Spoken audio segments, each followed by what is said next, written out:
ಮಧ್ಯಪ್ರಾಚ್ಯದಲ್ಲಿ ಯುದ್ಧದ ಕಾರ್ಮೋಡ ಏನು ಆವರಿಸಿತ್ತು ಆ ಒಂದು ಯುದ್ಧದ ಭೀಕರತೆಯನ್ನ ಬೆಚ್ಚಿಟ್ಟಿದ್ದಾರೆ ಯುವತಿಯೋರ್ವರು. ಡ್ರೋನ್ ದಾಳಿಯಿಂದ ಪಾರಾಗಿದ್ದಾರೆ ತೇಜಸ್ವಿನಿ ಕುಟುಂಬ. ಬಹ್ರೈನ್ ನಿವಾಸಿ ತೇಜಸ್ವಿನಿ ಅಶೋಕ್ ಕುಟುಂಬ. ಫೆಬ್ರವರಿ 28ರಂದು ಬಹ್ರೈನ್ ನಾವಿಕ ನೆಲೆ ಮೇಲೆ ದಾಳಿಯನ್ನು ನಡೆಸಲಾಗಿತ್ತು. ಡ್ರೋನ್ ಮೂಲಕ ಬಾಂಬ್ ಹಾಕಿತ್ತು ಇರಾನ್. ಬಹ್ರೈನ್ನ ಜೋಫೇರ್ನಲ್ಲಿರುವಂತಹ ಅಮೆರಿಕ ನಾವಿಕ ನೆಲೆ ನೋಡಿ, ಅಮೆರಿಕದ ಏನೇನೆಲ್ಲ ವಾಯುನೆಲೆಗಳಿತ್ತು, ನಾವಿಕ ನೆಲೆಗಳಿತ್ತು, ಅಲ್ಲಿಗೆ ದಾಳಿಯನ್ನ ಮಾಡೋದಕ್ಕೆ ಮುಂದಾಗಿತ್ತು. ಈ ಸಂದರ್ಭದಲ್ಲಿ ಡ್ರೋನ್ ದಾಳಿಯಿಂದ ಜಸ್ಟ್ ಎಸ್ಕೇಪ್ ಆಗಿದೆ ಒಂದು ಕುಟುಂಬ. ನಾವಿಕ ನೆಲೆಯಿಂದ 200 ಮೀಟರ್ ದೂರದಲ್ಲಿತ್ತು ಕುಟುಂಬ. ಜಸ್ಟ್ 200 ಮೀಟರಿಂದ ಜೀವವನ್ನ ಉಳಿಸ್ಕೊಂಡು ಪಾರಾಗಿದ್ದಾರೆ. ಬಹುಶಃ ಆ ಕ್ಷಣದಲ್ಲಿ ಅದೆಷ್ಟು ಭಯಭೀತರಾಗಿದ್ರು. ನಾವು ಬದುಕಿ ನಮ್ಮ ತಾಯ್ನಾಡಿಗೆ ಮರಳಿ ನಮ್ಮ ನೆಲೆಗೆ ಹೋಗ್ತೀವ ಎನ್ನುವಂಥ ಎಲ್ಲ ಪ್ರಾಣದ ಭಯಭೀತಿ ಅವರನ್ನು ಕಾಡ್ಬಿಟ್ಟಿರುತ್ತೆ. ಫೆಬ್ರವರಿ 28ರಂದು ನಡೆದಿದ್ದಂಥ ದಾಳಿ ಅದಾಗಿರುತ್ತೆ.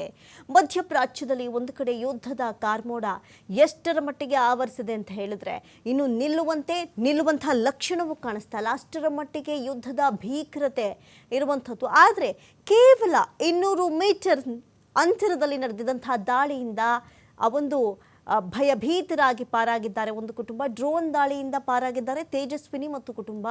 ಬಹ್ರೈನ್ ನಿವಾಸಿ ಆಗಿರ್ತಾರೆ ತೇಜಸ್ವಿನಿ ಅಶೋಕ್ ಕುಟುಂಬ. ಫೆಬ್ರವರಿ 28ರಂದು ಬಹ್ರೈನ್ ನಾವಿಕ ನೆಲೆ ಮೇಲೆ ದಾಳಿಯನ್ನು ನಡೆಸಲಾಗಿರುತ್ತೆ. ಈ ಅಮೆರಿಕದ ವಾಯುನೆಲೆಗಳಾಗಿರ್ಬೋದು, ಅಮೆರಿಕದ ರಾಯಭಾರಿ ಕಚೇರಿಗಳಾಗಿರ್ಬೋದು, ಎಲ್ಲೆಲ್ಲಿದೆಯೋ ಅದೆಲ್ಲದಕ್ಕೂ ಕೂಡ ಇರಾನ್ ಪ್ರತಿದಾಳಿಯನ್ನು ಮಾಡೋದಕ್ಕೆ ಮುಂದಾದಂಥ ಸಂದರ್ಭದಲ್ಲಿ ಕೇವಲ 200 ಮೀಟರ್ಸಿಂದ ಪಾರಾಗಿದ್ದಾರೆ. ಬಾಂಬ್ ಹಾಕಿತ್ತು ಇರಾನ್ ಬಹ್ರೈನ್ ಜೋಫೇರ್ನಲ್ಲಿರುವಂಥ ಅಮೆರಿಕನ್ ನಾವಿಕ ನೆಲೆ. ಹಾಗಾಗಿ ಅಮೆರಿಕನ್ ನೆಲೆಗಳೆಲ್ಲೆಲ್ಲಿದೆಯೋ ಅವೆಲ್ಲವನ್ನ ಕೂಡ ಉಡೀಸ್ ಮಾಡ್ತೀವಿ, ನಾವು ಏನು ಅಮೆರಿಕ ಇಸ್ರೇಲ್ಗಿಂತ ಕಡಿಮೆ ಇಲ್ಲ ಎನ್ನುವಂತೆ ಪ್ರತಿಕಾರಕ್ಕೆ ಮುಂದಾಗಿದ್ದಂಥ ಇರಾನ್ ದಾಳಿಯನ್ನು ನಡೆಸಿರುತ್ತೆ. ಆ ದಾಳಿಯ ಸಂದರ್ಭದಲ್ಲಿ ಕೇವಲ ಜಸ್ಟ್ 200 ಮೀಟರ್ನಿಂದ ಒಂದು ಕುಟುಂಬ ಎಸ್ಕೇಪ್ ಆಗಿದ್ದು ಆ ಒಂದು ಭಯಾನತೆಯ ಒಂದು ಭೀಕರತೆಯ ಬಗ್ಗೆ ಮಾತನಾಡಿದ್ದಾರೆ ತೇಜಸ್ವಿನಿ. ನೋಡೋಣ.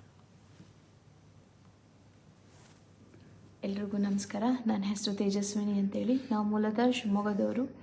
ಇಲ್ಲಿ ಬಹ್ರೈನಲ್ಲಿ ಇರ್ತೀವಿ ನಾವು. ನನಗೆ ಕೆಲವೊಂದಷ್ಟು ವಿಷಯನ ನಿಮ್ಮ ಜೊತೆ ಹಂಚ್ಕೋಬೇಕು ಅಂತ ಅನ್ನಿಸ್ತು ಈಗಿನ ಪರಿಸ್ಥಿತಿ ಬಗ್ಗೆ. ಸೊ ಅದಕ್ಕೋಸ್ಕರ ಈ ವಿಡಿಯೋನ ಮಾಡ್ತಾ ಇದ್ದೀವಿ. ಏನಪ್ಪ ಅಂತ ಹೇಳಿದ್ರೆ ಈ ಇರಾನ್ನವರು ಇಲ್ಲಿ ಎಲ್ಲೆಲ್ಲಿ US ನೇವಲ್ ಬೇಸ್ ಇದೆ, ಏರ್ ಬೇಸ್ ಇದೆ, ಈ ಏರ್ ಬೇಸ್ಗಳ ಮೇಲೆ, ನೇವಲ್ ಬೇಸ್ಗಳ ಮೇಲೆ ಈ ಥರ ಅವ್ರ ನೆಲೆಗಳ ಮೇಲೆ ದಾಳಿಗಳನ್ನ ಮಾಡಿದ್ರು. ಸೊ ನಾವು ಕೂಡ ಜುಫೇರಲ್ಲೇ ಇರೋದು. ಈ US ನೇವಲ್ ಬೇಸ್ ಏನಿದೆ ಅದು ಬಹ್ರೈನಲ್ಲಿ ಜುಫೇರ್ ಅನ್ನೋ ಏರಿಯಾದಲ್ಲಿದೆ. ನಾವು ಕೂಡ ಜುಫೇರಲ್ಲೇ ಇರೋದು. ಈ ಜುಫೇರಲ್ಲಿ ಅದು ನೇವಲ್ ಬೇಸಿಂದ ಒಂದು 100 ಮೀಟರ್ ಅಷ್ಟು ದೂರದಲ್ಲಿರೋ ಅಷ್ಟು ನಮ್ಮ ಬಿಲ್ಡಿಂಗ್. ಒಂದು 100 ಮೀಟರಿಂದ 200 ಮೀಟರ್ ಇರ್ಬೋದು ಅದು ನಮ್ಮ ಬಿಲ್ಡಿಂಗ್ ಇರೋವಂಥದ್ದು. ಸೊ ನೇವಲ್ ಬೇಸ್ ಬಿಟ್ಟರೆ ನಮ್ಮದೇ ಬಿಲ್ಡಿಂಗ್ ಇರೋದು. ಸೊ ಫಸ್ಟ್ ದಾಳಿ ಆಗಿದೆ ಬಹ್ರೈನ್ನಲ್ಲಿರೋ US ನೇವಲ್ ಬೇಸ್ ಮೇಲೆ. ಅದಾದಮೇಲೆ ಏರ್ ಬೇಸು ಕುವೈತಲ್ಲಿರೋ ಅಂಥದ್ದು ಕೆಲವೊಂದಷ್ಟು ಬೇಸ್ಗಳ ಮೇಲೇ ಅವರು ಅಟ್ಯಾಕ್ ಮಾಡ್ತಾ ಹೋಗಿದ್ದು, ಒಂದಾದ ನಂತರ ಒಂದು ಅಂತೇಳಿ. ಇಲ್ಲಿ ಫಸ್ಟ್ ಆಗಿದ್ದೇನೆ ಶನಿವಾರ ಅಂದರೆ 28ನೇ ತಾರೀಕು. ಪ್ರತಿ 2 ಅವರಿಗೊಂದ್ಸಲ, 1.5 ಅವರ್ಗೊಂದ್ಸಲಾನು ಪ್ರತಿ ಒಂದರ ಡ್ರೋನ್ಗಳು ಬಂದು ಬೀಳ್ತಾ ಇತ್ತು. ಈ ರೀತಿಲಿ ಅವರು ದಾಳಿನ ಮಾಡಿದ್ರು. ಆದರೆ ಇಲ್ಲಿನ ಗೌರ್ಮೆಂಟು ಯಾವುದೇ ರೀತಿಲೂ ಯಾರಿಗೂ ಪ್ರಾಣಹಾನಿ ಆಗದೆ ಇರೋ ಥರ ಎಲ್ಲ ರೀತಿಯ ಪ್ರಿಕಾಷನರಿಗಳನ್ನ ತಗೊಂಡು ಆ ಜುಫೇರ್ ಅನ್ನೋ ಏರಿಯಾದಿಂದ ಆದಷ್ಟು ಅಲ್ಲಿರುವಂಥ ಎಲ್ಲ ಜನನು ಬೇರೆ ಕಡೆಗಳಿಗೆ ಶಿಫ್ಟ್ ಮಾಡಿದ್ದಾರೆ. ಅಂದರೆ ಶೆಲ್ಟರ್ಗಳನ್ನ ಕೊಟ್ಬಿಟ್ಟು, ಫುಡ್ ವಾಟರ್ ಎಲ್ಲ ಅವರೇ ಕೊಟ್ಬಿಟ್ಟು ಅವರೇ ನೋಡ್ತಾ ಇದ್ದಾರೆ ಕೂಡ. ಅದು ಅಲ್ಲದೆ ನಮ್ಮ ಎಲ್ಲ ಇಂಡಿಯನ್ ಎಂಬಸಿಗಳಾಗಿರ್ಬೋದು, ಬೇರೆ ಕಂಟ್ರಿ ಎಂಬಸಿಗಳಾಗಿರ್ಬೋದು, ಅವರೆಲ್ಲನೂ ನಮಗೆ ಹೆಲ್ಪ್ ಲೈನ್ ಝೋನ್ ಅಂತ ಓಪನ್ ಮಾಡಿಬಿಟ್ಟು ಹೆಲ್ಪ್ ಲೈನ್ ನಂಬರ್ಗಳನ್ನ ಕೊಟ್ಟಿದ್ದಾರೆ. ಎಮರ್ಜೆನ್ಸಿ ಕಾಲ್ ಮಾಡಲಿಕ್ಕೆ ಫೋನ್ ನಂಬರ್ಗಳನ್ನ ಕೊಟ್ಟಿದ್ದಾರೆ. ಬೇಕಾದ ಫೆಸಿಲಿಟಿಗಳನ್ನ ಕೊಡ್ತಾ ಇದ್ದಾರೆ. ಸೊ ಆದಷ್ಟು ಇಲ್ಲಿ ಜನರನ್ನು ಸೆಕ್ಯೂರ್ ಆಗಿ ನೋಡ್ಕೊಳ್ಳೋ ಅಷ್ಟು ಪ್ರಯತ್ನನ ಅವ್ರು ಮಾಡ್ತಾ ಇದ್ದಾರೆ. ಇಲ್ಲಿವರೆಗೂ ಯಾವುದೇ ರೀತಿ ಪ್ರಾಣಹಾನಿ ಆಗಿಲ್ಲ. ಬಟ್ ಬಿಲ್ಡಿಂಗ್ಗಳ ಮೇಲೆಲ್ಲ ಆಗಿದೆ, ಕೆಲವೊಂದು 2-3 ಬಿಲ್ಡಿಂಗ್ಗಳ ಮೇಲೆಲ್ಲ ಆಗಿದೆ. ಬಟ್ ಬಿಲ್ಡಿಂಗ್ಗಳಿಗೆ ತೊಂದರೆ ಆಗಿದೆ ಬಿಟ್ಟರೆ ಯಾವುದೇ ರೀತಿಲಿ ಪ್ರಾಣಹಾನಿ ಆಗಿಲ್ಲ ಇಲ್ಲಿವರೆಗೂ. ನಮಗೆ ಗೊತ್ತಿರೋ ಥರ ಈ ಥರದ್ದೆಲ್ಲ ಏನೂ ಆಗಿಲ್ಲ. ಸೊ ಎಲ್ಲ ಚೆನ್ನಾಗೇ ಇದೆ. ಯಾರು ಹೆದರ್ಕೊಳ್ಳೋ ಅಂಥ ಅವಶ್ಯಕತೆ ಇಲ್ಲ. ಇಲ್ಲಿವರೆಗೂ ಯಾವುದೇ ರೀತಿ ಪ್ರಾಣಾಪಾಯ ಅಂತೂ ಯಾರಿಗೂ ಆಗಿಲ್ಲ. ಸೊ ಹೆದರ್ಕೊಳ್ಳೋ ಅವಶ್ಯಕತೆ ಅಂತೂ ಏನೂ ಇಲ್ಲ. ಎಲ್ಲಾನು ಸ್ಮೂತ್ ಆಗಿದೆ. ಪರಿಸ್ಥಿತಿ ತುಂಬ ಕಂಟ್ರೋಲ್ ಆಗಿದೆ. ಎಲ್ಲ ಅಂಡರ್ ಕಂಟ್ರೋಲಲ್ಲಿದೆ. ಏನೇ ಇದ್ರೂ ಗೌರ್ಮೆಂಟು ತುಂಬ ಸಪೋರ್ಟಿವ್ ಆಗಿದೆ ಇಲ್ಲಿ ಜನರಿಗೆ. ಸೊ ಯಾರಿಗೂ ಯಾವುದೇ ರೀತಿಲೂ ತೊಂದರೆ ಇಲ್ಲ, ಎಲ್ಲರೂ ಆರಾಮಾಗಿದ್ದಾರೆ. ಎಲ್ಲನೂ ಕ್ಯಾಶುವಲ್ ಆಗಿದೆ, ಎಲ್ಲನೂ ಸ್ಮೂತಾಗೇ ಹೋಗ್ತಾ ಇದೆ.